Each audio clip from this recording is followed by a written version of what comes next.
Avez-vous remarqué que vous n'êtes pas toujours pareil en fonction de la personne en face de vous? Par exemple, avec votre meilleur ami, ça se peut que vous fassiez des blagues, que vous soyez détendu et que votre parole soit libre. Alors qu'avec votre patron, alors là, ça peut être autre chose. Peut-être que vous serez un peu tendu, sérieux, mais pourtant, c'est toujours vous. La même histoire, le même passé. Alors, je me suis demandé, mais à quel point l'autre peut-il changer notre identité? Et en faisant des recherches, j'ai découvert que l'autre avait peut-être plus d'impact sur nous que je ne le pensais. Eh bien, imaginons que vous retrouviez un ami que vous n'avez pas vu depuis 20 ans et tout d'un coup, les souvenirs reviennent, vous mettez à rire, à faire des blagues comme autrefois. Qu'est-ce qui est en train de se passer?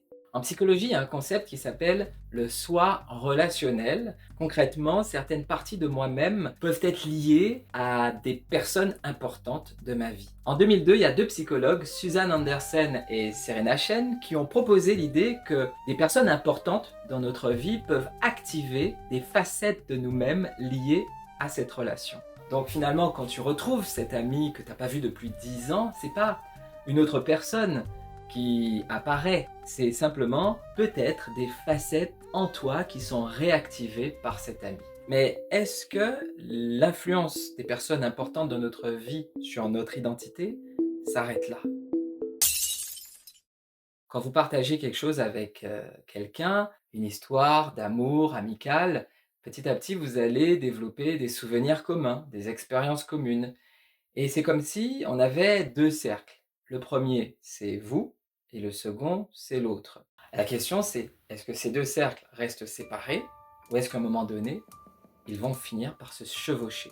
En 1992, c'est exactement ce qu'a proposé Arthur Aron et ses collègues. Il est parti de ces deux cercles et a demandé à des participants de définir la proximité de ces deux cercles par rapport à la relation qu'ils avaient avec quelqu'un. C'est ce qu'ils ont appelé le self-expansion, c'est-à-dire que la représentation qu'on a de nous-mêmes peut être modifiée par certains aspects qu'on trouve chez l'autre. Et si on revient aux deux cercles de tout à l'heure, finalement, le rapport entre moi et l'autre et la séparation entre ces deux choses n'est pas si clair qu'on peut le dire. La frontière est même peut-être un peu floue. Et alors je me suis demandé pourquoi la représentation qu'on a de nous-mêmes est-elle si perméable aux autres?